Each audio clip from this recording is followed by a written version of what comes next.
நாட்டில் நல்லவங்க ஒருத்தர் 2 பேர் இருக்கிறதுனால தாங்க மழையே பெய்யுது அப்படின்னு சொல்கிறது உண்டு.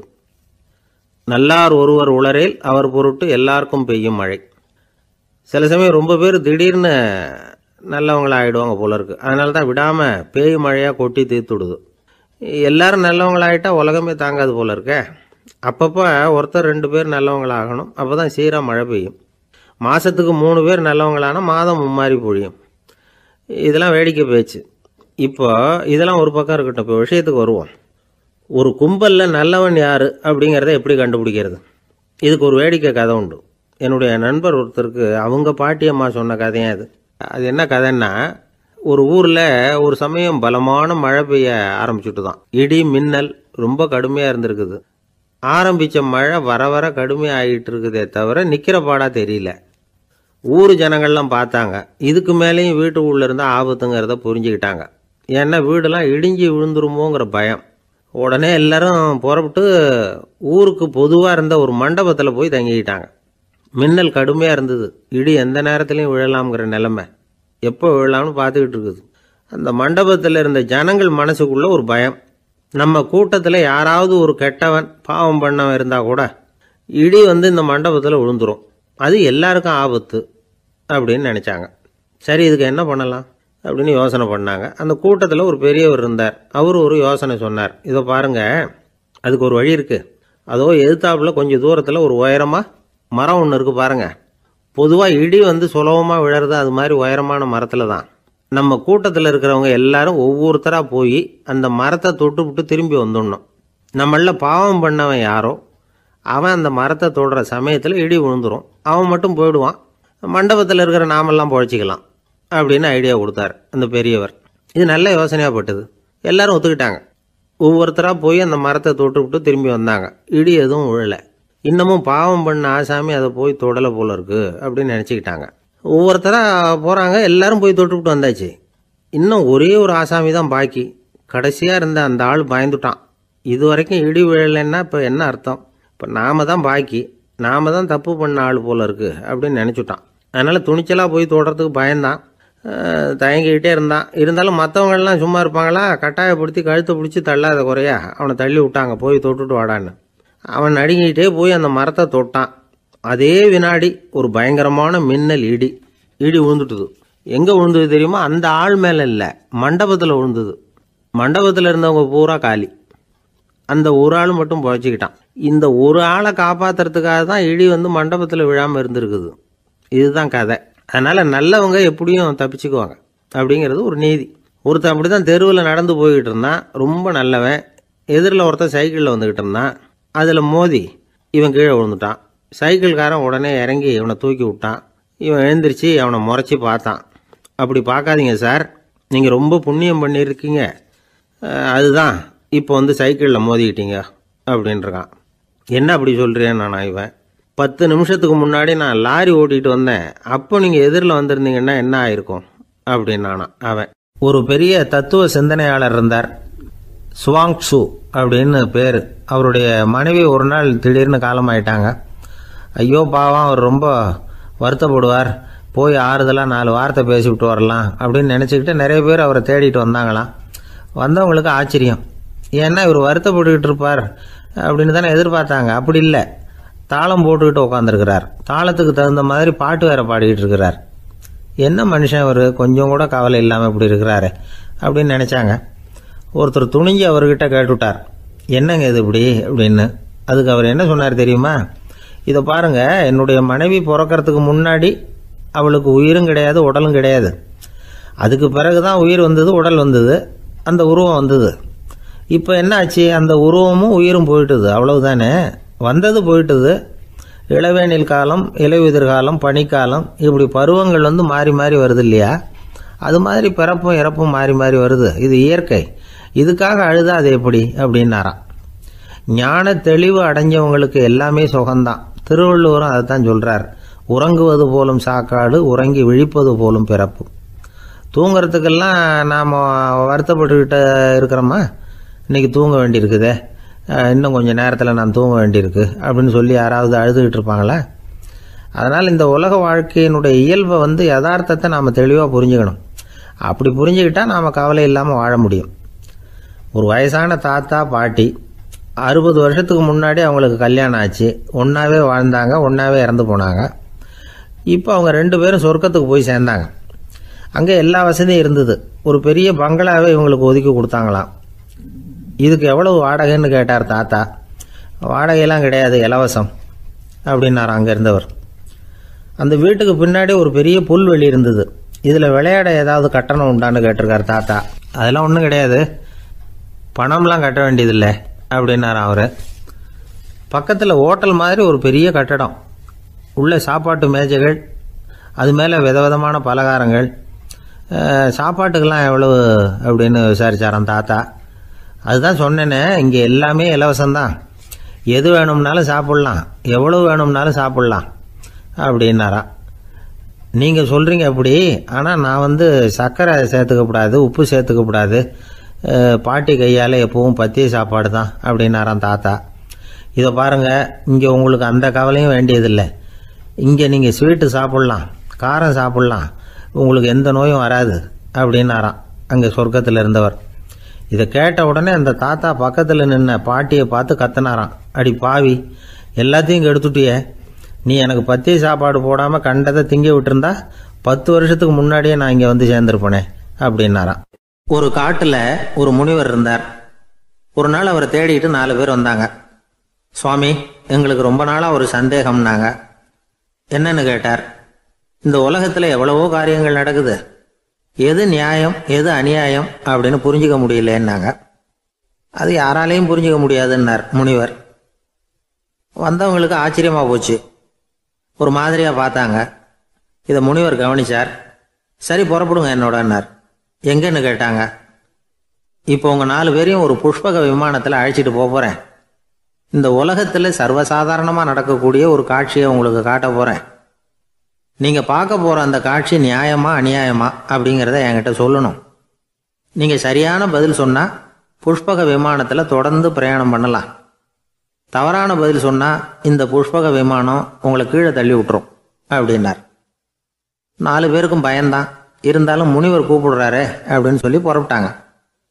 அவங்க எல்லாரும் புறப்பட்டு ஒரு காட்டு வழியாக போய்கிட்டு இருக்கிறாங்க புஷ்பக விமானத்தில். அங்கே நடக்கிற ஒரு காட்சியை காட்டுறார் முனிவர். அதோ அங்கே பாருங்கன்னார். அந்த விமானத்தில் இருந்தபடியே எல்லாரும் கீழே குனிஞ்சு பார்க்குறாங்க. அங்கே ஒரு தாய் புலி அப்போ தான் குட்டி போட்டிருக்கு. குட்டிகளை ஈன்ற உடனே பசிக்கு இறை தேடி அந்த பக்கமாக வருது. அதே நேரம் ஒரு தாய் மான், அதுவும் அப்போ தான் குட்டி போட்டிருக்கு. அதுவும் இதே மாதிரி குட்டிகளை ஈன்ற உடனே பசிக்கு இறை தேடி அந்த பக்கமாக வருது. இப்போ அந்த புலி அந்த மானை அடித்து போட்டுவிடுது, அதுவும் சாப்பிடுது, குட்டிகளுக்கும் கொடுக்குது. இப்போ அந்த புலிக்குட்டிகள் முகத்தில் மகிழ்ச்சி, தாயை இழந்த அந்த மான் குட்டிகள் முகத்தில் துக்கம். இப்போ அந்த முனிவர் 4 பேர்கிட்டையும் கேட்குறார், நீங்கள் இங்கே பார்த்தீங்களே, இதில் எது நியாயம் எது அநியாயம் ஒவ்வொருத்தராக சொல்லுங்கள். உங்கள் பதில் சரியில்லைன்னா இந்த விமானம் உங்களை கீழே தள்ளி விட்டுரும், சொல்லுங்கள் பார்க்கலாம்னார். முதல்ல ஒருத்தன் சொன்னான், அந்த புலி செஞ்சது சரிதாங்க, அது பசிக்கு அதுதான் ஆகாரம், தன்னுடைய பசிக்கு தானே இறை தேடிக்கிட்டுது, அதில் என்ன தப்பு, அவ்வளவுதான், அதனால் புலி செஞ்சது நியாயம்தான் அப்படின்னா. அவ்வளவுதான், அந்த விமானம் அவனை அப்படியே கீழே தள்ளி விட்டுட்டுது. அதனால் அவன் கொடுத்த பதில் சரியில்லை அப்படிங்கிறது புரிஞ்சு போச்சு. இப்போ 2வது ஆள் சொன்னான், புலி செஞ்சது பாவம், அந்த தாய்மான் என்ன தப்பு பண்ணிச்சு, இப்போ அந்த குட்டிகளுக்கு யார் ஆதரவு, அதனால் புலி செஞ்சது அநியாயம் அப்படின்னா. அவ்வளவுதான், அவனையும் கீழே தள்ளி விட்டுடுது அந்த விமானம். இந்த பதிலும் சரியில்லை அப்படின்னு ஆயிட்டுது. இப்போ 3வது ஆள் வந்தான். முதல்ல 2 பேர் கீழே விழுந்ததை பார்த்துக்கிட்டு இருந்தான். அதனால் அவன் சொன்னான், ரெண்டுமே நியாயந்தாங்க, புலி இறை தேடினதும் இயற்கை, அதுக்கு மான் இறையானதும் இயற்கை, அதனால் இதில் ஒன்றும் தப்பு இல்லைன்னா. அவ்வளவுதான், அவனையும் அந்த விமானம் கீழே பிடிச்சி தள்ளி விட்டுது. இப்போ 4வது ஆள் வந்தான். முனிவர் கேட்டார், நீயாவது சொல்லுப்பா, இந்த செயலில் எது நியாயம்னார். அவன் தெளிவாக பதில் சொன்னான். அதாவது என்ன சொன்னான்னா, எனக்கு தெரியல அப்படின்னா. அவனை விமானம் கீழே தள்ளலை, சௌரியமாக அழைச்சிட்டு போட்டுது. இவனும் பிரயாணம் சௌக்கியமாக பண்ணானான். ஆக இதுதான் சரியான பதிலுங்கிறத முனிவர் உணர்த்தினார். இந்த கதையிலிருந்து நாம் புரிஞ்சுக்க வேண்டியது என்னென்னா, இந்த உலகத்தில் எவ்வளவோ காரியங்கள் நடக்குது. அதெல்லாம் ஏன் அப்படி நடக்குதுங்கிறதுக்கு எப்பேற்பட்ட பண்டிதராலும் பதில் சொல்ல முடியாது. தெரியாததை தெரியாதுன்னு ஒத்துக்கிட்டா வாழ்க்கை பிரயாணம் சுகமாக இருக்கும். அதனால் தேவையில்லாத விஷயங்களை புரிஞ்சுக்கிறதுக்கு நேரத்தை செலவு பண்ணிகிட்டு இருக்கக்கூடாது. வாழ்க்கையை குழப்பிக்க கூடாது. வாழ்க்கைக்கு தேவையானது என்னவோ அதை மட்டும் புரிஞ்சுக்கிட்டா போதும். இந்த காலத்து ஆள் ஒருத்தன் ஒரு பெரியவரை தேடி வந்தான். ஐயா, ஒரு சந்தேகம்னா. என்ன உன்னுடைய சந்தேகம்னார். பகுத்தறிவுன்னா என்ன, விதின்னா என்ன அப்படின்னு கேட்டான். இதுக்கு அவர், இப்போ உன்னுடைய வலது காலை தூக்குன்னார். தூக்கினான். சரி, இப்போ உன்னுடைய வலது காலை கீழே இறக்காம உன்னுடைய இடது காலையும் தூக்குன்னார். தூக்கினான். பொத்துன்னு கீழே விழுந்துட்டான். பெரியவர் சொன்னார், உன்னால் ஒரு காலை தூக்க முடிஞ்சுது, அதுதான் பகுத்தறிவு. 2 கால்களையும் ஒரே சமயத்தில் தூக்குனா அடிபடும், அப்படிங்கிறது தான் விதி அப்படின்னு விளக்கம் கொடுத்தார். இவன் தன்னுடைய விதியை நொந்துக்கிட்டே இடுப்பை பிடிச்சிக்கிட்டு அங்கேருந்து நடந்து போயிட்டான். ஒரு ஊரில் ஒரு பெரியவர் இருந்தார். ஒரு நாள் அவரை தேடி ஒருத்தர் வந்தார். ஐயா, நான் கடவுளை பரிபூர்ணமாக நம்புகிறேன் அப்படின்னார். சரி, அந்த நம்பிக்கை உனக்கு எப்படி வந்ததுன்னு கேட்டார் இவர். அவர் சொல்ல ஆரம்பித்தார். ஐயா, எனக்கு கல்யாணம் ஆகி 10 வருஷம் ஆச்சு. ஆனாலும் குழந்தை பாக்கியம் இல்லை. அதுக்கு என்ன காரணமாக இருக்கும்னு நான் யோசனை பண்ணிகிட்டு இருந்தப்போ நண்பர் ஒருத்தர் ஒரு ஆலோசனை சொன்னார். உனக்கு மதப்பற்று இல்லை, எந்த கடவுளையுமே நம்ப மாட்டேங்கிற, அதுதான் காரணம். கடவுளை நம்பு, உனக்கு குழந்தை பாக்கியம் கிடைக்கும் அப்படின்னார். அவர் அப்படி சொன்னாரே தவிர எனக்கு சந்தேகம்தான். இருந்தாலும் அவர் சொன்னபடியும் நடந்து தான் பார்ப்போமே அப்படின்னு முடிவு பண்ணேன். கடவுளை நம்ப ஆரம்பித்தேன். அந்த வருஷமே அழகான ஆண் குழந்தை பிறந்தது. எல்லாம் இறைவன் அருள் அப்படின்னார். இவர் இப்படி சொன்னதை கேட்டதும் அந்த பெரியவர் சொன்னார், நீ சொல்கிறதெல்லாம் சரிதான். இருந்தாலும் இந்த காலத்தில் எந்த ஒரு காரியமாக இருந்தாலும் அதை சோதனை செஞ்சு பார்த்துட்டு தான் ஒரு முடிவுக்கு வந்து சேர முடியும். அறிவுபூர்வமான முடிவு அதுவாக தான் இருக்கும். அறிவியல் சோதனைகள் அப்படித்தான். ஒரு குறிப்பிட்ட விஷயத்தை பற்றி எத்தனை தடவை சோதனை பண்ணாலும் ஒரே முடிவு தான் கிடைக்கணும். அதுதான் சரியாக இருக்கும். அதனால் இப்போ மறுபடியும் ஒரு சோதனைன்னார். என்ன செய்யணும் அப்படின்னு கேட்டார் இவர். கடவுள்கிட்ட ஒரு பெண் குழந்தை வேணும்னு கேளு. முதல்ல ஆண் குழந்தையை கொடுத்தது மாதிரியே இப்போ ஒரு பெண் குழந்தையையும் கொடுக்குறாரா பார்க்கலாம் அப்படின்னார். சரின்னு சொல்லி இவர் அதே மாதிரி முயற்சி பண்ணினார். அதுக்கப்புறம் அவர் இந்த பெரியவர்கிட்ட வரவே இல்லை. கொஞ்ச காலம் கழித்து இவரே அவரை தேடிட்டு போய் கதவை தட்டினார். அவர் கதவை திறந்தார். என்ன ஆச்சு, கடவுள் கண் திறந்தாரா அப்படின்னு கேட்டார். அவர், அந்த சமாச்சாரம்லாம் நமக்கு வேணாம் சார். முதல் தடவை அது ஏதோ தற்செயலாக ஏற்பட்ட ஒரு சாதகம். இப்போ நீங்கள் 2வது தடவை சொன்ன பிறகு தினமும் கடவுளை வேண்டிக்கிட்டு தான் இருக்கிறேன், ஒன்றும் நடக்கலை அப்படின்னார் ரொம்ப விரக்தியாக. ஒரே ஒரு தோல்வியில் உங்கள் நம்பிக்கையெல்லாம் பறந்து போயிடுது பார்த்தீங்களா அப்படின்னார் அந்த பெரியவர். எல்லாம் நல்ல விதமாக நடக்கிற வரைக்கும் நம்பிக்கை, எதிர்பார்த்தது தோல்வியில் முடிஞ்சுட்டுதுன்னா அவநம்பிக்கை. மற்றவர்கள் பேரில் வைக்கிற நம்பிக்கை எந்த நேரத்திலையும் விவகாரமாகி விடக்கூடிய சாத்தியம் உண்டு. நாம் நம்பிக்கை வைக்க வேண்டியது நம்மகிட்ட தான். நமக்குள்ளே இருக்கிறார் கடவுள். எனவே நம்ம பேரில் நாம் வைக்கிற நம்பிக்கை தான் உண்மையான கடவுள் பக்தி. நிபந்தனையற்ற நம்பிக்கையாக அது இருக்கணும். எல்லாம் நல்லபடியாக நடந்துக்கிட்டு இருந்தால் எந்த முட்டாளுக்கும் நம்பிக்கை வரத்தான் செய்யும் அப்படிங்கிறது ஒரு பெரியவர் கருத்து. தியானத்தின் மூலமாக தான் உனக்குள்ள ஆழமாக தோண்டுனா உன்னுடைய அடி ஆழத்தில் நம்பிக்கை வந்து அப்படி ஊற்றெடுக்கும், அதை பார்க்க முடியும் அப்படிங்கிறது பெரியவர்கள் சிந்தனை. ஒரு குழந்தை அப்பாவை பார்த்து என்னப்பா பண்ணுறேன்னு கேட்டுதான். பிரார்த்தனை பண்ணிகிட்டு இருக்கிறேன்னாரான் அப்பா. பிரார்த்தனை பண்ணுனா என்ன கிடைக்கும் அப்படின்னு கேட்டுதான் குழந்தை. எல்லாம் கிடைக்கும் அப்படின்னாரான் அப்பா. நீ வச்சிருக்கிறிய பேனா அது கூட கிடைக்குமான்னு கேட்டுதான் குழந்தை. கிடைக்குமேன்னு இருக்கார். அப்படின்னா அந்த பேனாவை என்கிட்ட கொடுத்துரு, நீ பிரார்த்தனை பண்ணி வேற பேனா வாங்கிக்கோ அப்படின்னு தான் அந்த குழந்தை. ஒரு வயசான பாட்டியும் தாத்தாவும் ஒரு பூங்காவில் உட்காந்து பேசிக்கிட்டு இருக்கிறாங்க. அவங்களுக்கு கல்யாணம் ஆகி 53 வருஷம் ஆச்சு. பிள்ளைங்கள்லாம் படித்து பெரிய பெரிய வேலையில் இருக்கிறாங்க. பேரன் பேத்திகளும் நல்ல நிலைமையில் இருக்கிறாங்க. இந்த தாத்தாவும் பாட்டியும் சிரித்து பேசிக்கிட்டு இருந்ததை ஒரு பெரியவர் பார்த்தார். அவருக்கு ஆச்சரியமாக இருந்தது. இந்த வயசுலேயும் இவ்வளவு அந்யோன்யமாக இவங்க பேசிக்கிட்டு இருக்கிறாங்களே அப்படின்னு நினச்சார். சரி, நேரிலேயே கேட்டுருவோமே அப்படின்னு நினச்சிக்கிட்டு கிட்ட போனார். உங்கள் மன வாழ்க்கையின் வெற்றிக்கான ரகசியம் என்ன அப்படின்னு கேட்டார்.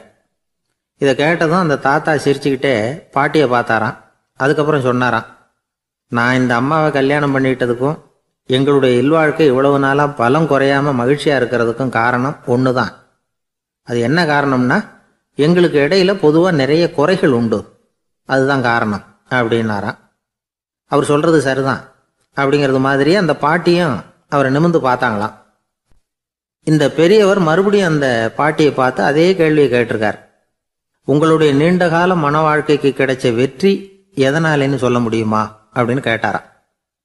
அவங்களும் சிரிச்சுக்கிட்டே பதில் சொன்னாங்களாம். என்ன பதில் தெரியுமா? சில பேரை நாம குறிப்பிட்ட பண்புகளுக்காக நேசிக்கிறோம், வேற சிலரை நாம் அந்த பண்புகள் இல்லாத குறைகளுக்காகவே விரும்பி பழகிறோம் இல்லையா அப்படின்னு கேட்டுட்டு தலையை குனிஞ்சுக்கிட்டாங்களாம் அந்த பாட்டியம்மா. அவங்க அப்படி சொன்னதை கேட்டதும் இவருக்கு புதுசா ஞானம் பிறந்தது மாதிரி இருந்துதான். இதுதான் மனம் நிறைந்த மன வாழ்க்கை அப்படிங்கிறார் சுவாமி சின்மயானந்தர். பண்புகளை எப்படி நேசிக்க முடியுதோ அதே மாதிரி பண்புகள் இல்லாத குறைகளையும் நேசிக்க முடியும். மனசுதான் காரணம். ஒரு மேல்நாட்டு தம்பதி, அவங்களும் தாத்தா பாட்டி தான். அவங்க 2 பேரும் ஒரு பூங்காவில் உட்காந்து சிரிச்சு பேசிக்கிட்டு இருக்கிறாங்க. அதை ஒருத்தர் பார்த்தார். அவருக்கு ஆச்சரியம், இவ்வளவு காலம் ஆகி இந்த வயசுலயும் இப்படி அன்பா பேசிக்கிட்டு இருக்கிறாங்களே அப்படிங்கிற ஆச்சரியம். கிட்ட நெருங்கி போனாரு. கேட்டார், ஏன் தாத்தா உங்களுக்கு கல்யாணம் ஆகி எவ்வளவு வருஷம் ஆச்சுன்னார். 55 வருஷம் ஆச்சுன்னாராம் அவரு. இன்னமும் இவ்வளவு சந்தோஷமா இருக்கிறீங்களே, அதுக்கு என்ன காரணம்னு கேட்டிருக்கார். அதுக்கு என்ன காரணம்னா, இதுவரைக்கும் எங்களுக்குள்ள சண்டையே வந்ததில்லை அப்படின்னாராம். அது எப்படி முடியும்னு கேட்டிருக்கார் இவர் ஆச்சரியமா. அந்த தாத்தா சொல்ல ஆரம்பிச்சாராம், இதை பாருப்பா, எங்களுக்கு கல்யாணம் ஆன புதுசுல நானும் என்னுடைய மனைவியும் ஒரு குதிரை மேலே ஏறி ஒரு காட்டு வழியா போய்கிட்டு இருந்தோம். கொஞ்சம் தூரம் போனதும் அந்த குதிரை எடக்கு பண்ணிச்சு. நான் உடனே கீழே இறங்கி அந்த குதிரையை பார்த்து, இது உனக்கு முதல் தடவை அப்படின்னு மிரட்டெல்லாம் சொல்லிவிட்டு ஏறி உக்காந்தேன். மறுபடியும் போனோம். கொஞ்சம் தூரம் குதிரை நல்லபடியாக நடந்து போச்சு. மறுபடியும் எடக்கு பண்ண ஆரம்பிச்சுட்டுது. நான் கீழே இறங்கினேன். கையில் இருந்த சாட்டையால் ஓங்கி ஒரு அடி கொடுத்தேன். இது உனக்கு 2வது தடவை அப்படின்னு சொல்லிவிட்டு ஏறி உக்காந்தேன். மறுபடியும் குதிரை கொஞ்சம் தூரம் நல்ல விதமாக நடந்து போச்சு. அப்புறமும் எடக்கு பண்ண ஆரம்பிச்சுட்டுது. அந்த சமயத்தில் ஒரு ஆற்று பாலத்தை கடந்து போய்கிட்டு இருக்கிறோம். நான் கீழே இறங்கினேன். என்னுடைய மனைவியையும் கீழே இறங்க சொன்னேன். அந்த குதிரையை பிடிச்சி அப்படியே ஆற்றுல தள்ளி விட்டுட்டேன். தள்ளி விட்டுட்டு, இது உனக்கு கடைசி தடவை அப்படின்னு சொன்னேன். அதை பார்த்ததும் என் மனைவி பதறி போயிட்டாங்க. போய், ஐயோ பாவம், என்ன இப்படி பண்ணிவிட்டீங்க, உங்களுக்கு மனசில் கொஞ்சம் கூட இறக்கமே இல்லையா அப்படின்னாங்க. நான் மெதுவாக இவங்க பக்கம் திரும்பி, இது உனக்கு முதல் தடவை அப்படின்னேன். அவ்வளவுதான். அன்னையிலேருந்து இன்னைய வரைக்கும் ஒரு நாள் கூட எங்களுக்குள்ள சண்டையே வந்ததில்லை அப்படின்னு விளக்கம் கொடுத்தார் அந்த தாத்தா. கடற்கரை ஓரமா ஒரு பெரியவர் கையால மணலை கீறிக்கிட்டே உட்காந்துருக்கிறார். என்னத்தையும் தேடிட்டு இருக்கிறது மாதிரி தெரிஞ்சது. மெதுவா கிட்டத்துல போய், என்னத்தை தேடிட்டு இருக்கிறீங்க அப்படின்னு கேட்டோம். அவரு சாவகாசமா நிமிர்ந்து பார்த்து, நிம்மதியை தேடிட்டு இருக்கிறேன்னார். நாங்க ஒரு மாதிரி ஆயிட்டோம். இருந்தாலும் சமாளிச்சுக்கிட்டு, சார் மணல்ல கிழிஞ்சல் தான் கிடைக்கும், நிம்மதி கிடைக்காது அப்படின்னோம். சரி, இன்னைக்கு வசமா நம்ம கிட்ட ஒரு ஆள் மாட்டிக்கிட்டார் அப்படின்னு நினைச்சு அவர் பக்கமா போய் உட்காந்துக்கிட்டு கதை சொல்ல ஆரம்பிச்சிட்டோம். ஒரு பெரிய மன்னர் இருந்தார். அவருக்கு எல்லா வசதியும் இருந்தது. இருந்தாலும் ஒரே ஒரு குறை. அது என்னன்னா, நிம்மதி இல்லைங்கிற குறை. அரண்மனையில தினமும் கலை நிகழ்ச்சி, நாட்டியம் எல்லாம் நடந்துகிட்டு தான் இருந்தது. இருந்தாலும் நிம்மதி இல்லை. சரி, நிம்மதி எங்க கிடைக்கும் அப்படின்னு தேட ஆரம்பிச்சார். உடனே அதுக்கான முயற்சிகள்ல தீவிரமா இறங்கினார். நாட்டில் உள்ள தத்துவ மேதைகள் எல்லாம் கூப்பிட்டுட்டு வர சொன்னார். எல்லாரும் சேர்ந்தாங்க. அவங்கள பார்த்து, நிம்மதி எங்க இருக்குது அப்படின்னு விசாரிச்சார். அவங்களுக்கு அது தெரிஞ்சா ஏன் இப்படி ராஜா முன்னாடி நின்றுட்டு இருக்க போறாங்க? ராஜாவோட கேள்விக்கு ஒவ்வொருத்தரும் ஒவ்வொரு மாதிரி விளக்கம் கொடுக்க ஆரம்பிச்சிட்டாங்க. எந்த பதிலும் ராஜாவுக்கு திருப்தி அளிக்கக்கூடிய அளவுக்கு இல்லை. சரி, போயிட்டு வாங்கன்னு சொல்லி அவங்கள எல்லாம் அனுப்பி வச்சுட்டார். ஒரு நாள் அவர் மாளிகையில உப்பருகையில நின்றுட்டு இருக்கிறார். அந்த சமயத்துல தெருவில் ஒரு பிச்சைக்காரன் ரொம்ப உல்லாசமா பாட்டு பாடிக்கிட்டே போயிட்டு இருக்கிறான். குரல்ல ஒரு சந்தோஷம், நடையில ஒரு மிடுக்கு. அவன்கிட்ட கொஞ்சம் கூட கவலை இருக்கிறதா தெரியல. உடனே ராஜா அதை பார்த்தார். ஏவலாளிகளை கைதட்டி கூப்பிட்டார். உடனே ஓடி போய் அந்த பிச்சைக்காரனை இங்க அழைச்சிட்டு வாங்கன்னு உத்தரவு போட்டார். இவங்க உடனே ஓடி போய் அவனை கூப்பிட்டாங்க. அரண்மனைக்கு வாழ்ந்தாங்க. அவன் வரல. அரண்மனைக்குள்ள அடி எடுத்து வைக்க மாட்டேன்னு சொல்லிவிட்டான். ராஜா கிட்ட விஷயத்தை சொன்னாங்க. அவருக்கு ரொம்ப ஆச்சரியம், இப்படி ஒரு ஆள் இருக்கிறானா அப்படின்னு. சரி, அவன் என்னதான் சொல்றான் அப்படின்னு விசாரிச்சார். இவங்க மறுபடியும் தெருவுக்கு போய் கேட்டாங்க. என்ன பார்க்கணும்னா, ராஜா விருப்பப்பட்டாருன்னா அவரை வேணும்னா இங்க வர சொல்லுங்க அப்படின்னு சொல்லிவிட்டான். அதை ராஜா கிட்ட சொன்னாங்க. அவருக்கு கோபம் வரல. இவ்வளவு சுதந்திர உணர்வோடு இருக்கிறவன் சாதாரண ஆளா இருக்க முடியாது அப்படின்னு நினைச்சார். உடனே கிடுகிடுன்னு இறங்கி தெருவுக்கு வந்தார். பிச்சைக்காரங்கிட்ட போனார். நீ கவலைப்படாம சந்தோஷமா பாடிட்டு போறியே, அது எப்படி முடியுது உன்னால அப்படின்னு கேட்டார். ஏன் அப்படி கேக்குறீங்கன்னு அவன், அதுக்கு இல்ல, எனக்கு அரண்மனையில எவ்வளவோ சுகபோகங்கள்லாம் இருக்கு, இருந்தாலும் நிம்மதி இல்ல, இது ஏன்னு எனக்கு தெரியல. இந்த தேசத்துல உள்ள அறிஞர்களை எல்லாம் கூப்பிட்டு கேட்டு பார்த்துட்டேன், அவங்களுக்கும் தெரியல. உன்னை கேட்டா தெரியும்னு நினைச்சேன், அதனாலதான் சந்திக்கிறதுக்கு ஆசைப்பட்டேன், ஆனா நீ வரமாட்டேன்னுட்டியே அப்படின்னார். பிச்சைக்காரன் கடகடன்னு சிரிக்க ஆரம்பிச்சுட்டான். மகிழ்ச்சிக்கும் உங்களுக்கும் தடையா இருக்கிறது இந்த மாளிகை தான். இதை விட்டுட்டு வெளியில வந்துட்டா நிம்மதி தேடிட்டு வந்துரும்னா. நான் அரசன், எனக்குன்னு கடமைகள் இருக்கு, அதையெல்லாம் விட்டுட்டு எப்படி வர முடியும்னார் ராஜா. ரெண்டும் ஒரே நேரத்துல கிடைக்கணுங்கிறது முடியாத காரியம். உங்க சுகபோகத்துக்கு விலையாதான் உங்க நிம்மதியை கொடுத்துக்கிட்டு இருக்கிறீங்க. என்ன பாருங்க, என்கிட்ட எதுவும் இல்ல, அதனால எதுவும் போயிடுமோங்கிற பயமும் இல்ல, நிம்மதியா இருக்கிறேன் அப்படின்னா அவன். ராஜா உடனே சந்தோஷப்பட்டு தன்னுடைய மேலங்கியை எடுத்து அவனுக்கு பரிசா கொடுத்தாராம். அவன் சிரிச்சுக்கிட்டே அதை வாங்க மாட்டேன்னுட்டானான். இதை நீங்க எனக்கு கொடுக்கறதுனால எந்த பயனும் இல்ல, அதே நேரத்துல அதை வாங்கிட்டேன்னா அடுத்த வினாடியிலிருந்து அதை எப்படி காப்பாத்துறதுங்கிற கவலை எனக்கு வந்து சேர்ந்துரும், அப்புறம் தூக்கம் வராது, நிம்மதி போயிடும் அப்படின்னானா. சொல்லிவிட்டு அவன் பாட்டுக்கு சந்தோஷமா பாடிட்டே போயிட்டான். நிம்மதி எங்க இருக்குங்கிறதையும் ராஜா தெரிஞ்சுக்கிட்டார். அந்த இடத்துக்கு தன்னால போக முடியாதுங்கிறதையும் அவர் புரிஞ்சுக்கிட்டார். இப்படி இந்த கதைய அந்த கடற்கரையில மணலை கீறிக்கிட்டே உட்கார்ந்துருந்தார அந்த பெரியவர்கிட்ட சொல்லி முடிச்சோம். அவர் முகத்துல ஒரு தெளிவு தெரிஞ்சது. எங்களை நிமிர்ந்து பார்த்தார். ரொம்ப நன்றிங்க, இப்ப எனக்கு தெரிஞ்சு போச்சு, நிம்மதி வேணும்னா அதுக்கு என்ன பண்ணணும்னு இப்ப நல்லா புரிஞ்சுக்கிட்டேன் அப்படின்னார். என்ன புரிஞ்சுக்கிட்டீங்கன்னு கேட்டோம். இனிமே இந்த பக்கம் வந்தா உங்க கண்ணுல படாத இடமா பார்த்து உட்காரணும்னு புரிஞ்சுக்கிட்டேன் அப்படின்னார். ஒரு ஊர்ல ஒரு ஆள் இருந்தான், தையல் கடை வச்சிருந்தான். அவங்கிட்ட ஒருத்தன் ஒரு சட்டை துணி எடுத்து கொடுத்து தைக்க சொல்லியிருந்தான். வர்ற சனிக்கிழமை வா, வந்து வாங்கிட்டு போ அப்படின்னு அவன் சொல்லியிருந்தான். அதே மாதிரி இவன் வந்தான். அவன் தச்சு வச்சிருந்த சட்டையை கொடுத்தான். இவன் வாங்கி அங்கேயே போட்டு பார்த்தான். கை நீளம் ஒண்ணுக்கு ஒண்ணு வித்தியாசமா இருந்தது. வலது கை இடது பக்கத்தை விட நீளம் குறைச்சலா இருந்தது. அவன் முணுமுணுக்க ஆரம்பிச்சுட்டான், என்ன இது இப்படி தைச்சுட்டியேன்னு. இதுக்கு அவன் சொன்னான், ஐயோ இதுக்காகவா சங்கடப்படுறீங்க, வலது கையை மட்டும் கொஞ்சம் உள்ள இழுத்தாப்புல வச்சுக்கிட்டீங்கன்னா சரியா போகுது, மற்றபடி அந்த சட்டையில உள்ள கலை அம்சத்தை கவனிங்க, எவ்வளவு அற்புதமா தச்சிருக்கேன் பாருங்க, ஒரு சின்ன குறைய இப்படி எல்லாம் பொருட்படுத்த வேண்டியதில்லை, நான் சொன்னது மாதிரி கையை கொஞ்சம் உள்ள இழுத்தது மாதிரி வச்சுக்கிட்டு நடந்து போங்க, ஜோரா இருக்கும் அப்படின்னா. அவனும் யோசிச்சு பார்த்தான். சரியான யோசனையா தான் தோணுச்சு. கொஞ்சம் முயற்சி பண்ணி வலது கையை கொஞ்சம் உள்ள இழுத்து சட்டை சரியா இருக்கிறது மாதிரி பண்ணிட்டான். இப்ப மறுபடியும் ஒரு பிரச்சனை. வலது கையை உள்ள இழுத்த மாதிரி அப்படியே வச்சுக்கிட்டதும் முதுகு பக்கம் கொஞ்சம் துணி தளர்த்தியா தொங்குறது மாதிரி தெரிஞ்சது. என்ன இது, முதுகு பக்கம் துணி குவிஞ்சுட்டுதே, தொங்குதே அப்படின்னா மறுபடியும், அடடா இதுக்காகவா கவலைப்படுறீங்க, உடம்ப அதுக்கு தகுந்த மாதிரி கொஞ்சம் வளைச்சிக்கிட்டா சரியா போடுது, இதுக்காக அந்த அழகான தையலை பிரிச்சு அதுல உள்ள கலை அம்சத்தை கெடுக்கிறதுக்கு என் மனசு இடம் தரல, எவ்வளவுக்கு தளர்த்தியா இருக்கோ அவ்வளவுக்கு கொஞ்சம் உடம்ப வளைச்சி அப்படி குனிஞ்சது மாதிரி போங்க போதும் அப்படின்னா. அதுவும் நல்ல யோசனையா தான் பட்டுது இவனுக்கு. சரின்னு சொல்லிவிட்டு புறப்பட்டான். தெருவில் இறங்கினான். கையை கொஞ்சம் உள்ள இழுத்தான், உடம்ப கொஞ்சம் முன்னால வளைச்சான், சட்டைக்கு தகுந்த மாதிரி உடம்ப பண்ணிட்டான், மெதுவா நடந்து போறான். இப்போ எதிரில் இன்னொருத்தன் வரான். இவனை பாக்குறான். இவன் போட்டிருக்கிற சட்டையை பாக்குறான். ஆஹா அற்புதம்ங்கிறான். சும்மா சொல்லக்கூடாது, ரொம்ப நல்லா இருக்கு, நிச்சயமா இது இந்த ஊர் மேல தெருவில் இருக்கிற ஒருத்தன் இருக்கானே அவன் தச்சதா தான் இருக்கணும் அப்படின்னா. இதை கேட்டதான் அவனுக்கு ஆச்சரியம். எப்படி அவ்வளவு கரெக்டா கண்டுபிடிச்சிங்க அப்படின்னு கேட்டிருக்கான். இதுக்கு அந்த வழிபோக்கன்னு சொன்னானா, அவன் ரொம்ப கெட்டிக்காரன், உங்களை மாதிரி உடம்பும் கையும் வளைஞ்சு போன ஒரு ஆசாமிக்கு அவனை தவிர வேற யாராலேயும் இவ்வளவு பொருத்தமான ஒரு சட்டையை தைக்க முடியாது அப்படின்னானா. பாருங்க, அவனுக்காக இவன் அனுசரிக்க போய் இவனோட நிலைமை எப்படி ஆயிடுது பாருங்க. இதே மாதிரிதான் சில சடங்குகளும் சம்பிரதாயங்களும் நம்மளை கோமாளி ஆக்கி விட்டுரும். எதுவா இருந்தாலும் அதுல அறிவுபூர்வமான அணுகுமுறை அவசியம்.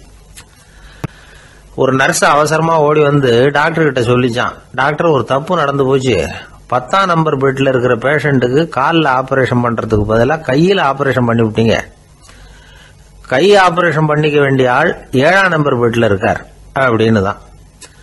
அதுக்கு ஒரு பதட்டப்படாமல் சொன்னாராம், பரவாயில்ல, இவரை தூக்கி 7ஆம் நம்பர் பெட்டில் போட்டுரு அப்படின்னாராம்.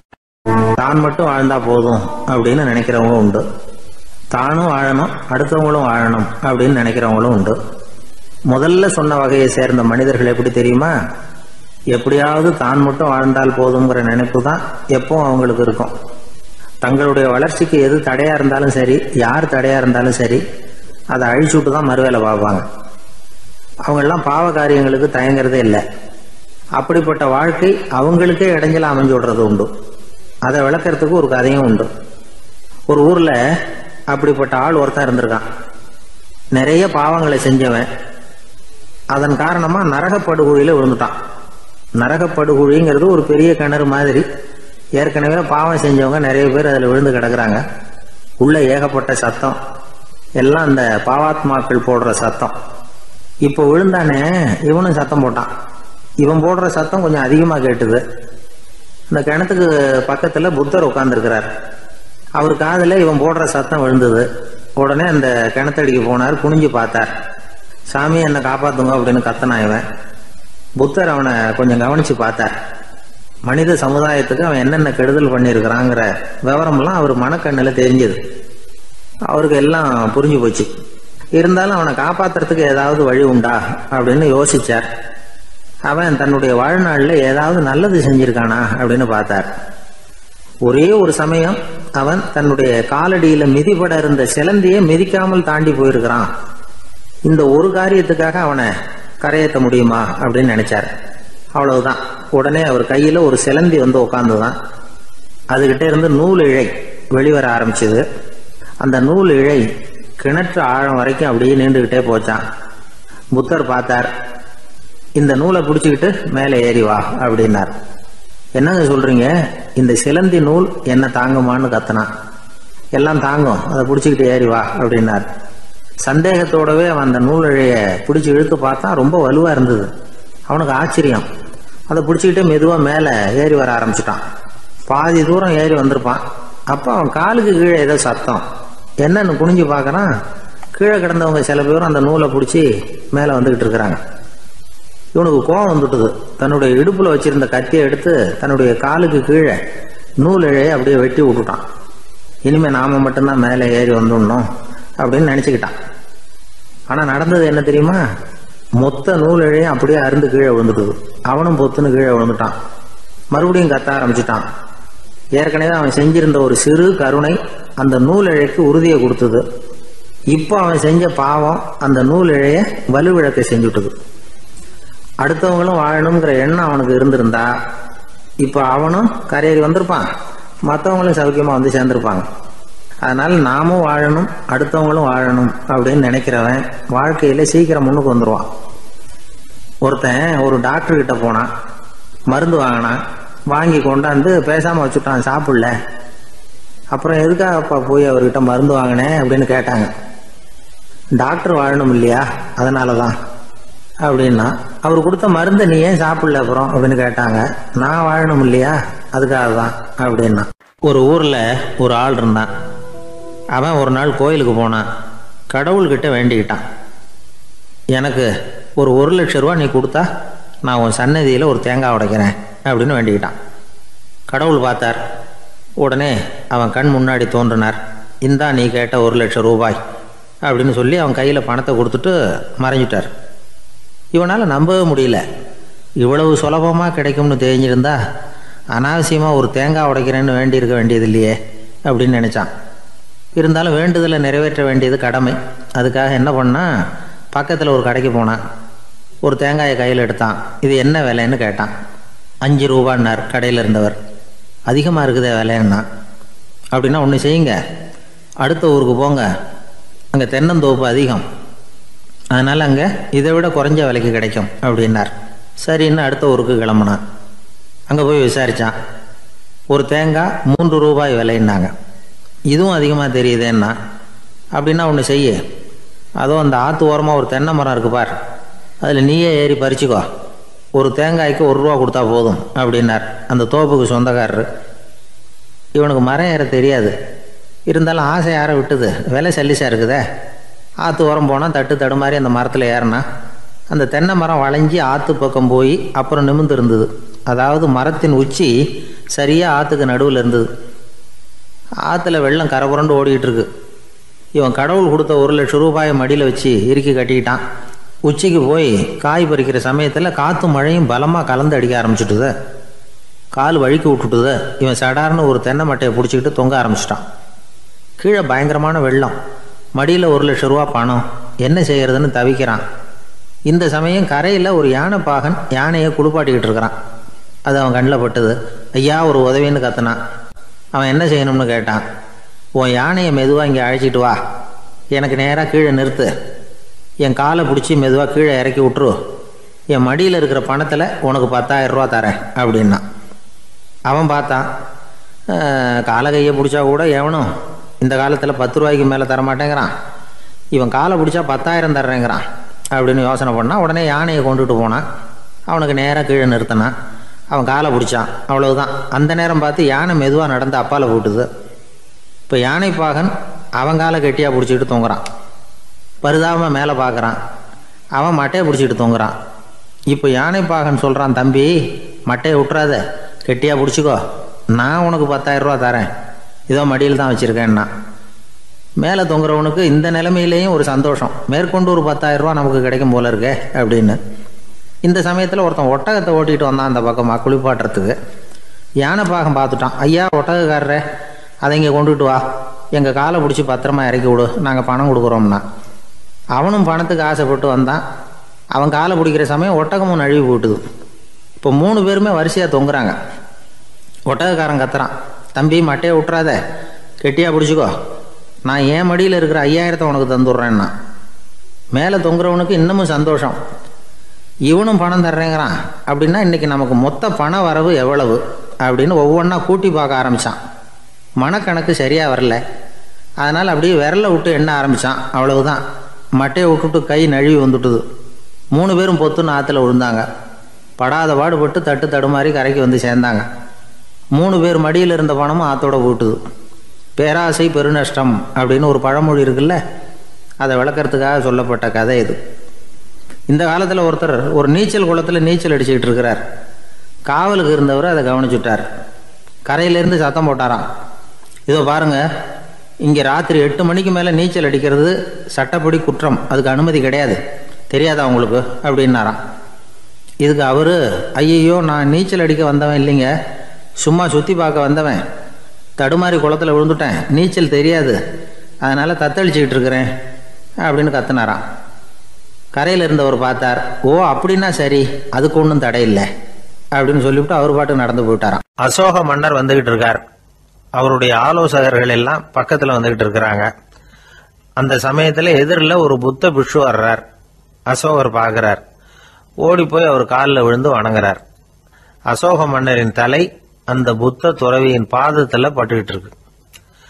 பக்கத்தில் நின்றுகிட்டு இருந்த அமைச்சருக்கு இது ரொம்ப சங்கடமா போச்சு. ரொம்ப வருத்தப்பட்டார். நம்ம அசோக சக்கரவர்த்தி எப்பேற்பட்டவர், அவரோட தலை ஒரு சன்னியாசியின் பாதத்துல படுறதா அப்படின்னு நினைச்சு ரொம்ப கவலைப்பட்டார். அரண்மனைக்கு திரும்பினதும் அமைச்சர் மெதுவா ஆரம்பிச்சார். அரசே, எனக்கு ரொம்ப வருத்தமா இருக்குது அப்படின்னார். எதுக்குன்னார் மன்னர். அசோக சக்கரவர்த்தியின் தலை, அதாவது அந்த சிரம் ரொம்ப மதிப்புமிக்க ஒன்று, அது ஒரு சன்னியாசியின் காலில் படலாமா அப்படின்னார். அசோகர் பதில் சொல்லல, சிரிச்சார், போயிட்டார். அதுக்கப்புறம் ஒரு சரியான சந்தர்ப்பத்துக்காக காத்துக்கிட்டு இருந்தார். ஒரு நாள் அமைச்சரை கூப்பிட்டார். எனக்கு 3 தலைகள் வேணும் அப்படின்னார். சொல்லுங்க, கொண்டுகிட்டு வரேன் அப்படின்னார் அமைச்சர். அசோகர் சொன்னார், முதல்ல எனக்கு தேவையானது ஒரு ஆட்டின் தலை, 2வது ஒரு புலியின் தலை, 3வது ஒரு மனிதனின் தலை. இதுதான் அசோகர் கேட்டது. எங்க இருந்தாலும் கொண்டு வாங்கன்னார். அமைச்சர் புறப்பட்டார். ஆட்டுத்தலை புலித்தலை கிடைச்சிட்டுது. அப்புறமா ஒரு சுடுகாட்டுக்கு போய் ஒரு மனித தலையும் சேகரம் பண்ணிட்டு ராஜா கிட்ட வந்துட்டார். அரசே, உங்கள் ஆணைப்படி 3 தலைகளையும் கொண்டு வந்திருக்கிறேன்னார். அசோகர் பார்த்தார். ரொம்ப நல்லது, இப்ப இது 3ஐயும் எடுத்துக்கிட்டு போய் சந்தையில வித்துட்டு வாங்க அப்படின்னார். அமைச்சர் அதுகளை எடுத்துக்கிட்டு சந்தைக்கு போனார். முதல்ல ஆட்டுத்தலை நல்ல விலைக்கு வித்து போச்சு. நல்ல விலை கொடுத்து வாங்கிட்டு போட்டாங்க. அடுத்தபடியா புலி தலைய ஒருத்தர் வாங்கிட்டார். அதை பாடம் பண்ணி வீட்டில் மாட்டி வைக்கலாமே அப்படின்னு நினைச்சு அதையும் வாங்கிட்டு போட்டார். மனித தலையை மட்டும் வாங்கறதுக்கு யாரும் முன் வரல. எல்லாரும் அதை பார்த்துட்டு விலகி போக ஆரம்பிச்சாங்க. அமைச்சர் திரும்பி வந்தார். அரசே, இந்த தலையை மட்டும் யாரும் வாங்க மாட்டேங்கிறாங்க அப்படின்னார். சரி, பரவாயில்ல, இதை இலவசமாவே எனாமாவே யாருக்கிட்டையாவது கொடுத்துட்டு வந்துருங்க அப்படின்னார். அமைச்சர் மறுபடியும் சந்தைக்கு போனார். இதை இலவசமா தரேன், இதை வாங்கிக்கோங்க அப்படின்னார். அப்பவும் அதை யாரும் வாங்கிக்கிறதுக்கு தயாரா இல்லை. மறுபடியும் திரும்பி வந்து மன்னர்கிட்ட விவரத்தை சொன்னார். இப்போ மன்னர் சொல்றார், அமைச்சரே, உயிர் இருக்கிற வரைக்கும் தான் இந்த தலைக்கு மதிப்பு. ஜீவன் போனதுக்கு அப்புறம் அதோட மதிப்பும் போயிடுது. அதனால மதிப்பு இருக்கும் பொழுதே பெரியவர்கள் பாதம் பணிந்து அந்த புனிதத்தை பெற்றுக்கொள்ளணும் அப்படின்னார். பணிவுங்கிறது வேற, அடிமைத்தனம்ங்கிறது வேற. பெரியவர்களை பணிவது நமக்கு பெருமை தரக்கூடிய விஷயம். இதை மனசுல வச்சுக்கிட்டு எப்போ காலில் விழணும், எப்போ காலில் விழக்கூடாது அப்படிங்கிறத முடிவு பண்ணிக்கணும். ஒரு சாதாரண ஆள் நடந்து வந்துகிட்டு இருந்தார். எதிரில் வந்த ஒரு பெரிய மனுஷன் ஓடி போய் அவர் காலில் விழுந்து தன்னுடைய தலையை அவர் பாதத்தில் கொண்டு போய் வச்சார். கொஞ்ச நேரம் கழிச்சு எழுந்திரிச்சு வந்துட்டார். வந்த பிறகு இவரை கேட்டேன், ஏன் திடீர்னு ஓடி போய் அந்த ஆளு காலில் விழுந்தீங்க அப்படின்னு. அவர் போட்டிருக்கிறது என்னோட காணாம போன செருப்பான்னு கண்டுபிடிக்கிறதுக்காக அப்படி விழுந்தேன் அப்படின்னார். ஒரு ஊர்ல ஒரு பெரியவர் இருந்தார். அவர் ஒரு குரு. அவர் தொடர்ந்து தியான கூட்டங்கள் நடத்துவார். அந்த கூட்டத்தில் கலந்துக்கிறதுக்காக பல ஊர்கள்ல இருந்து சீடர்கள் நிறைய பேர் வருவாங்க போவாங்க. ஒரு நாள் அங்கே கூட்டம் நடந்துகிட்டு இருக்குது. அந்த சமயத்தில் சீடர்களில் ஒருத்தன் என்னத்தையே திருடி விட்டான். மற்ற சீடர்கள் அதை கவனிச்சுட்டாங்க. இவன் ஆப்பிட்டுக்கிட்டான். கூட்டம் முடிஞ்ச பிற்பாடு இவன் திருடின விஷயத்தை அந்த பெரியவர்கிட்ட போய் சொன்னாங்களாம். அவர் கவனத்துக்கு கொண்டுகிட்டு போனாங்க. ஆனால் அவர் இதை காதிலே போட்டுக்கல, கண்டுக்கவே இல்லை. போய் சொன்ன சீடர்களுக்கெல்லாம் ஏமாத்தமாக போயிட்டுது. என்ன இது, இவ்வளவு தூரம் நாம் கண்டுபிடிச்சி போய் சொல்கிறோம், அவர் கண்டுக்கவே மாட்டேங்கிறாரே அப்படின்னு ஒரு மாதிரி ஆயிட்டாங்க. இருந்தாலும் அதை பற்றி ஒன்றுமே சொல்லிக்கல, பேசாமல் இருந்துட்டாங்க. கொஞ்ச நாள் ஆச்சு. அதே ஆள் மறுபடியும் ஒரு திருட்டில் மாட்டிக்கிட்டான். சீடர்கள் மறுபடியும் அந்த குரு கிட்ட விஷயத்த சொன்னாங்க. அவர் அப்பவும் வழக்கம் போல சும்மாவே இருந்துட்டார். இவர் இப்படி இருக்கிறத பார்த்ததும் அந்த சீடர்களுக்கு கோபம் வந்துட்டுது. உடனே அந்த சீடர்கள்லாம் ஒன்று கூடி பேசினாங்களாம். எல்லாருமா சேர்ந்து ஒரு விண்ணப்பம் தயார் பண்ணாங்க. அதை குருநாதர்கிட்ட கொண்டுட்டு போய் கொடுத்தாங்க. அந்த விண்ணப்பத்தில் இவங்க என்ன எழுதியிருக்கிறாங்க தெரியுமா? குருநாதர் அவர்களே, உடனே திருடனவன் மீது சட்ட நடவடிக்கை எடுக்கணும். நீங்கள் அப்படி அவனை இங்கே சேர்க்கக்கூடாது. நீங்கள் சேர்த்தீங்கன்னா நாங்கள் இங்கே இருக்கிறத பற்றி யோசிக்க ஆரம்பிச்சிருவோம். அவனை இந்த மடத்தை விட்டே துரத்தி பண்ணணும். நீங்கள் அவனை வெளியில் அனுப்புங்க, இல்லைன்னா நாங்கள் அத்தனை பேரும் வெளியில் போயிடுறோம். இப்படி தான் அந்த விண்ணப்பத்தில் எழுதியிருக்கிறாங்க.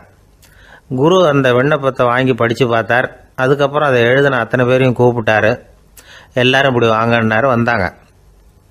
இப்படி என் எதிரில் உட்காருங்கன்னார். உட்காந்தாங்க. அப்புறம் சொன்னார், இதை பாருப்பா, நீங்கள் எல்லாரும் புத்திசாலிகள். உங்களுக்கு எது நல்லது எது கெட்டதுங்கிறது நல்லா தெரியும். நீங்கள் மேற்கொண்டு ஏதாவது படிக்கணும்னு நினச்சா வேறு எங்கே வேணும்னாலும் போகலாம். அதுக்கு நான் தடை சொல்ல மாட்டேன். ஆனால் உங்களால் குற்றம் சாட்டப்பட்ட அவன் இருக்கானே, அவன் எப்படின்னா அவனுக்கு எது நல்லது எது கெட்டதுங்கிறதெல்லாம் தெரியாது. அதனால தான் திருடுறான். நீங்கள் சொல்கிறது மாதிரி அவனை அடித்து துரத்தி விடுறோம்னு வச்சுக்கோங்க, அவனுக்கு எப்படி நல்லது கெட்டது தெரியும்? அவனுக்கு அதை யார் சொல்லி கொடுக்கறது? அதனால் இங்கேயே இருக்கட்டும், அதுதான் சரி. இதுக்காக நீங்கள் எல்லாரும் என்னை விட்டுட்டு போனாலும் சரி, அவனை நான் விரட்ட மாட்டேன் அப்படின்னு விட்டாரான். இவ்வளவையும் திருடனை அந்த சீடன் கேட்டுக்கிட்டே இருந்திருக்கான். அவன் கண்களில் கண்ணீர். அப்படியே எழுந்திரிச்சு வந்தான். குரு காலில் விழுந்தான். அவன் கண்ணீரில் அவனது தீமை கழுவப்பட்டது அப்படிம்பாங்க. அதாவது சீடர்களுக்கு அந்த குருவோட பெருமை அப்போ தான் புரிஞ்சுதான். ஒரு நல்ல ஆசிரியர் இருக்காருன்னு வச்சுங்க, நல்லா படிக்கிற பையனுக்கு தான் பாடம் சொல்லி கொடுப்பேன்னா அது என்ன பெரிய விஷயமா? மோசமாக படிக்கிறவனையும் மாற்றி காட்டுறேங்கிறது தான் பெருமை. இந்த காலத்து குரு ஒருத்தர் ஒரு ஆசிரமம் வச்சு நடத்திட்டு வந்தார். நிறைய பேர் தினம் வருவாங்க போவாங்க. ஒரு நாள் ஒருத்தன் வந்தான். அந்த குரு முன்னாடி போய் நின்னான். ஐயா, என்ன உங்கள் சீடனாக ஏற்றுக்கணும்னா. அந்த குரு நிமிர்ந்து பார்த்தார். உன்னுடைய நோக்கம் என்னன்னு கேட்டார். ஐயா, உங்ககிட்ட கொஞ்ச நாள் இருந்தேன்னா நல்ல பழக்க வழக்கங்களை கற்றுக்கலாம், அதுக்கப்புறம் வெளியில் போய் ஒரு நல்ல தொழில் தொடங்கி வாழ்க்கையில் முன்னுக்கு வரணுங்கிறது தான் என்னோட நோக்கம் அப்படின்னா.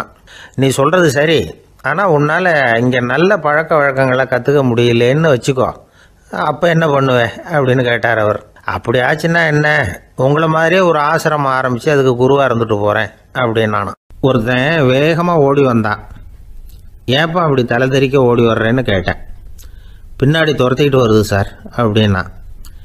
ஏதாவது நாய் துரத்திக்கிட்டு வருது போல இருக்கு அப்படின்னு நினச்சி அவனுக்கு பின்னாடி பார்க்குறேன்.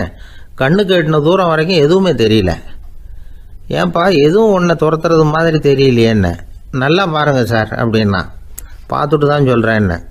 இதோ பாருங்கள் சார், இதுதான் என்னை துரத்துது அப்படின்னு அவன் காட்டுறான். அவன் சுட்டி காட்டின இடத்துல பார்த்தா அங்கே அவனுடைய நிழல் தான் தெரியுது. என்னப்பா சொல்கிற அப்படின்னு சொல்லி அவனை சந்தேகமாக பார்த்தேன். அதுக்கப்புறம் தான் அவன் விவரமாக பேசினான். சார், எனக்கு என் நிழலை கண்டா பிடிக்கிறதில்ல. எப்போ பார்த்தாலும் இது என்னையே பின்தொடர்ந்து வந்துக்கிட்டு இருக்குது. இதை என்னால் சகிக்கவே முடியல. இதை என்கிட்டேருந்து பிரிக்கிறதுக்கு எவ்வளவோ முயற்சிகள்லாம் பண்ணி பார்த்துட்டேன், முடியலன்னா. அப்படி என்னென்ன முயற்சிகள் பண்ணினேன் அப்படின்னு கேட்டேன். அவன் என்னென்ன செஞ்சாங்கிறத விவரமாக சொன்னான். அவன் என்ன பண்ணியிருக்கிறான், ஒரு பெரிய குழியை தோண்டி அதில் தன்னுடைய நிழலை புதைச்சிருவோம் அப்படின்னு முடிவு பண்ணிட்டு மண்வெட்டி எடுத்துக்கிட்டு தோட்டத்து பக்கம் போயிருக்கான். ஆழமாக ஒரு குழியை தோண்டியிருக்கான்.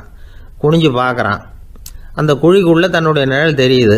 ஆஹா, இதுதான் சமயம், நிழல் இப்போ குழிக்குள்ளே இருக்குது, மண்ணை போட்டு மூடி விடலாம் அப்படின்னு நினச்சிக்கிட்டு கொஞ்சம் மண்ணை அள்ளி போட்டான். பார்த்தா இப்போ அந்த நிழல் அந்த மண்ணுக்கு மேலே வந்து நிற்கிது. இது ஏதுடா வம்பா போச்சு அப்படின்னு அவசரமாக மண்ணை வாரி போட்டு மூடி பார்க்குறான். குழி பூராவும் மூடி விட்டு பார்க்குறான். மறுபடியும் நிழல் மேலே வந்து உட்காந்துக்கிட்டு இருக்குது. சரி, இதை குழியில் புதைக்க முடியாது அப்படின்னு முடிவு பண்ணிட்டு இதை இங்கேயே இப்படியே விட்டுட்டு ஒரே ஓட்டமாக ஓடி போடுவோம் அப்படின்னு நினச்சி எடுத்தான் ஓட்டம். அது காலை நேரம். இவன் மேற்க நோக்கி ஓடிக்கிட்டு இருக்கிறான். ஓடி ஓடி பார்க்குறான், நிழல் இவனை விட வேகமாக இவனுக்கு முன்னாடி ஓடிக்கிட்டு இருக்கு. சரி, திரும்பி ஓடி பார்ப்போம் அப்படின்னு நினச்சிக்கிட்டு அப்படியே சடார்னு திரும்பி ஓட ஆரம்பித்தான். பார்த்தான், அப்பாடா நிழலை காணலை. கொஞ்சம் தூரம் ஓடி ஒரு இடத்துல நின்று அப்படியே சாவகாசமாக திரும்பி பார்க்குறான். பின்னாடி நின்றுக்கிட்டு இருக்குது நிழல். இப்படி ஓடி வந்து தான் இங்கே நம்ம முன்னாடி நின்று தன்னுடைய அவஸ்தையை சொல்லிகிட்டு இருக்கிறான். இந்த நிழலை துரத்துறது அல்லது வெட்டி விடுறது, இதுக்கு ஏதாவது வழி இருக்கா சொல்லுங்கள் சார் அப்படிங்கிறான். நமக்கு ஒன்றும் புரியல. அந்த நேரம் பார்த்து ஒரு பெரியவர் வந்தார். அவர்கிட்ட யோசனை கேட்டோம், என்ன செய்யலாம்னு. அவர் சொன்னார், இந்த பாருப்பா, நீ அங்கேயும் எங்கேயும் ஓடாத, அப்படியே கீழே படுத்துக்கொண்டார். அது நல்ல உச்சி வேலை. அவன் அப்படியே கீழே படுத்துக்கிட்டான். இப்போ அப்படி இப்படின்னு திரும்பி பார்க்குறான், நிழலை காணலை. அவன் இப்போ தான் நிம்மதியாக இருந்தான். இப்போ அந்த பெரியவர் சொன்னார், எல்லா மனிதர்களுமே இப்படி தான் ஓடிக்கிட்டு இருக்கிறாங்க. நான் எனது அப்படிங்கிற ஆணவம் தான் அவங்கள துரத்திக்கிட்டு இருக்கு. அதை விட்டுட்டு ஓடணும்னு நினச்சாலும் அது முன்னாடி வந்து நிற்கிது. பரம்பொருளை நோக்கி ஓடுறப்போ இந்த ஆணவம் பின்னாடி வந்துவிடுது. பரிபூர்ண சரணாகதிங்கிற நிலையில் அது முழுசுமாக மறைஞ்சுவிடுது. தன்னை உணர்கிற வேலை அது.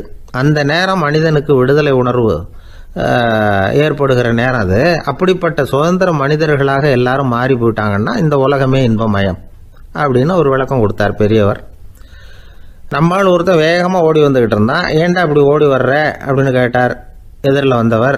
ஆசை துரத்துது, அதுதான் ஓடி வர்றேன்னா. உனக்கு என்ன ஆசைன்னு கேட்டார். எனக்கு ஒன்றும் ஆசை இல்லைங்க, என்னை எப்படியாவது பிடிச்சுடணும்னு போலீஸ்காரங்களுக்கு ஆசை. அந்த ஆசை இப்போ என்னை துரத்தி பின்னாடி வந்துக்கிட்டு இருக்குது. அதுதான் தப்பிச்சு வந்துக்கிட்டு இருக்கிறேன். குறுக்க நிற்காதீங்க சார், வழியை விடுங்க அப்படின்னு சொல்லிவிட்டு வேகமாக ஓடி மறைஞ்சான். ஜப்பானில் உள்ள ஒரு புத்த விகாரை. அங்கே ஒரு வயசான பௌத்த குரு தங்கியிருக்கிறார். ஒரு நாள் ராத்திரி கடுமையான குளிர். அவரால் தாங்க முடியல. பார்த்தார், மரத்தில் செஞ்ச புத்த சிற்பங்கள் அங்கே நிறைய இருந்தது. அதில் ஒன்றை எடுத்து அதுக்கு தீ மூட்டி அந்த நெருப்பில் குளிர் காஞ்சிக்கிட்டு இருக்கிறார். மர சிற்பம் தீ வச்சதும் படபடன்னு வெடிக்க ஆரம்பிச்சுட்டுது. அந்த சத்தத்தை கேட்டதும் அந்த புத்த விகாரையின் குருக்கள் வெளியில் ஓடி வந்தார். இவர் ஆனந்தமாக குளிர் காஞ்சிக்கிட்டு இருக்கிறார். அவரால் பொறுத்துக்க முடியல. தெருவில் தெரிஞ்சுக்கிட்டு இருந்த அந்த பெரியவரை இங்கே தங்க அனுமதித்ததே அவர் தான். இவர் இப்படி பண்ணுறாருன்னு நினச்சிக்கிட்டே அவரை கோபமாக பார்த்தார். ஏன் இப்படி கோபமாக பார்க்குறீங்க, இப்படி உட்காருங்க அப்படிங்கிறாரு இவர். அவருக்கு இன்னமும் கோபம் வந்துட்டுது. எங்கள் கடவுளை எரிச்சுட்டீங்களே அப்படின்னு சத்தம் போட்டாராம். அப்படியா அப்படின்னு கேட்டுக்கிட்டே அந்த சாம்பலை கிளறினார் இவர். என்ன செய்கிறீங்கன்னு கேட்டிருக்காரு அவர். நான் எலும்புகளை தேடுறேன்னாராம். நீங்கள் ஒரு பைத்தியம், இது ஒரு மர சிற்பம், இதில் எலும்புகள் கிடையாது அப்படின்னாராம். அவருக்கு கோபம் வந்துட்டுது. உடனே வெளியில் போங்கன்னு கத்தியிருக்கார். வெளியில் தள்ளி கதவையும் சாத்தி விட்டாராம்.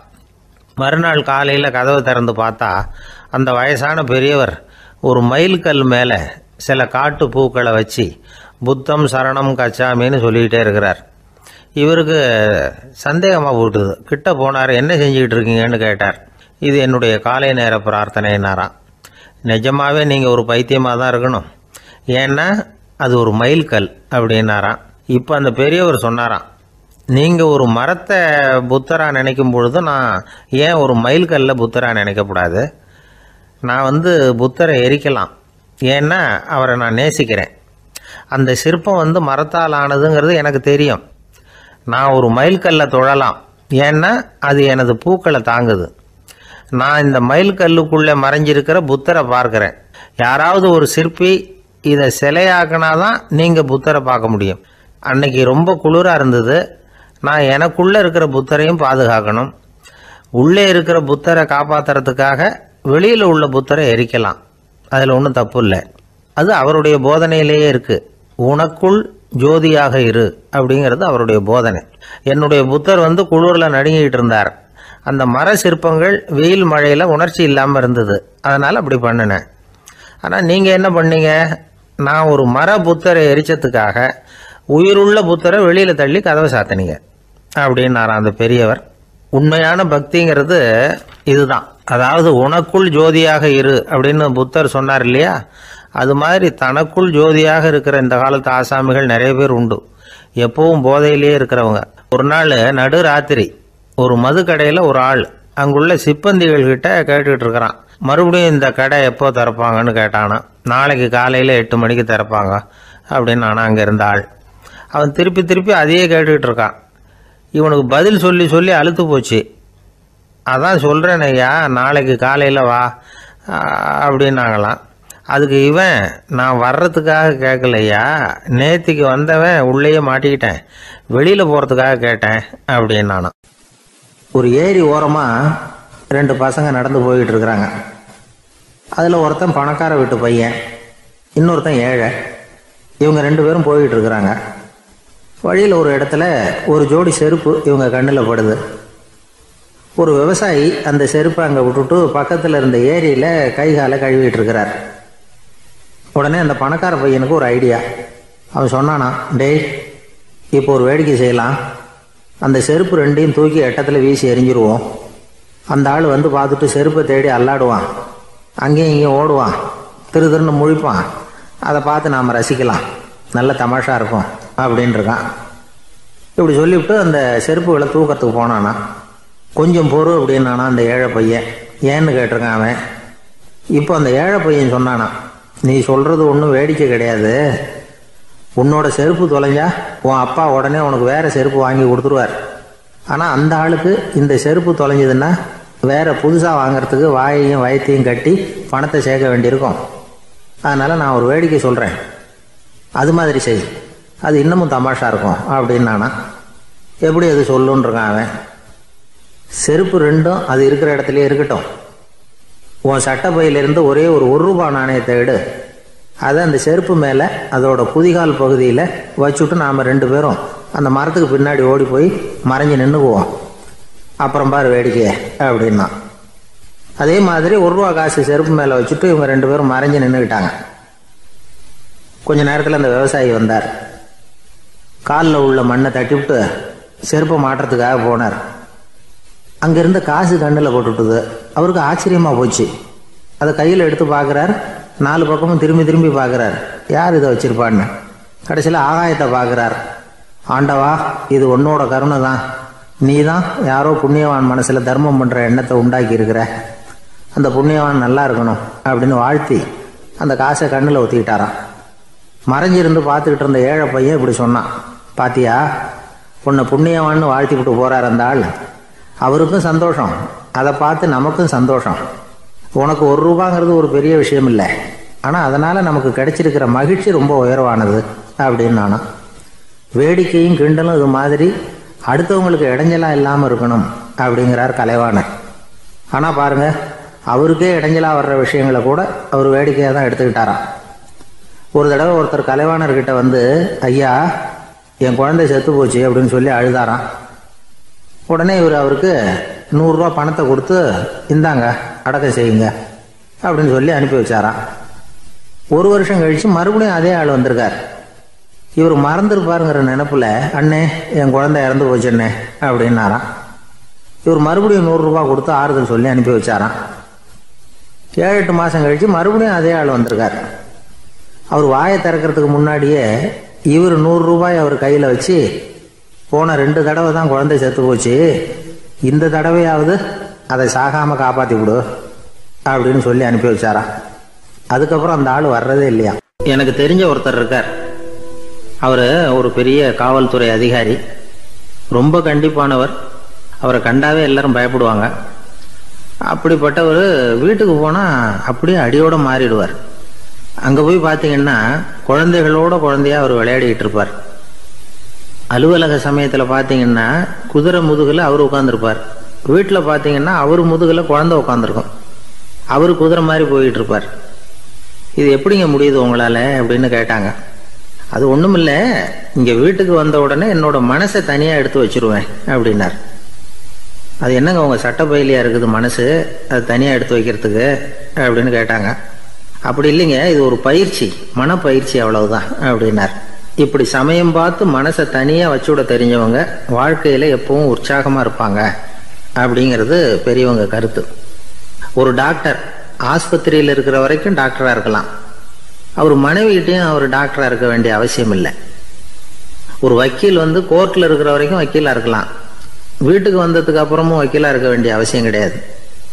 வீட்டில் வந்து குழந்தைகள்கிட்ட விளையாடும் பொழுதும் அதுகள்கிட்ட ஃபீஸு கேட்டுக்கிட்டு இருக்கக்கூடாது. நாம் எப்படி இருக்கணும்னு பெரியவங்க சொல்கிறாங்கன்னா, மனசோட சேரப்படாதான். அப்படி சேராமல் வாழ்க்கையை கவனிக்கணுமா. மனசை அப்படியே தனியாக எடுத்து பக்கத்தில் வச்சுடணும். அப்படின்னா அதை அப்படியே தூக்கி எறிஞ்சுடு அப்படின்னு அர்த்தம் இல்லை. ஏன்னா மனசுங்கிறது நமக்கு உபயோகப்படக்கூடிய ஒன்று தான். எப்போ எப்போ அது தேவையோ அப்பப்போ எடுத்து உபயோகப்படுத்திக்கணும். தேவைப்படுறப்போ எடுத்து கண்ணாடியை மாட்டிக்கிறோம்ல, படிக்கும் பொழுது கண்ணாடி தேவைப்படுது, எடுத்து மாட்டிக்கிறோம் இல்லையா. அது மாதிரி கணக்கு போடுறதுக்கு மனசு தேவை. கடைக்கு போய் ஒரு பொருள் வாங்குகிறோம், காசு கொடுக்குறோம், மீதி சில்லறை சரியாக இருக்கா அப்படின்னு எண்ணி பார்த்து வாங்க வேண்டியிருக்கு. அந்த சமயத்தில் மனசை எடுத்து தனியாக வச்சுட்டேன் அப்படின்னு சொல்லிட்டு இருக்கக்கூடாது. பரீட்சைக்கு படிக்க வேண்டியிருக்குது, படித்ததையெல்லாம் அப்படியே நினைவில் வச்சுக்க வேண்டியிருக்கு. அந்த சமயத்தில் மனசை தூக்கி எறிஞ்சுட்டேன் சார் அப்படின்னு சொல்லிட்டு இருக்கக்கூடாது. அப்படி சொன்னால் பரீட்சை நம்மளை தூக்கி எறிஞ்சிடும். அதனால் தேவைப்படுறப்போ மனசை உபயோகப்படுத்தணும், தேவையில்லாதப்போ அதை தனியாக ஓய்வு எடுத்துக்க விட்டுடணும். இப்படி நாம் பழக்கப்படுத்திக்கிட்டா வாழ்க்கைங்கிறது நமக்கு புதுசாக தெரியுமா. மனசுக்கும் ஒரு சக்தி கிடைக்கும். எந்திரங்களுக்கு ஓய்வு கொடுக்குற மாதிரி மனசுக்கும் ஓய்வு கொடுக்கணும், இல்லைன்னா அது களைச்சி போயிடும். குழந்தைகள் மனசை சுமந்துக்கிட்டு இருக்கிறது இல்லை. இது முதியவர்கள் குழந்தை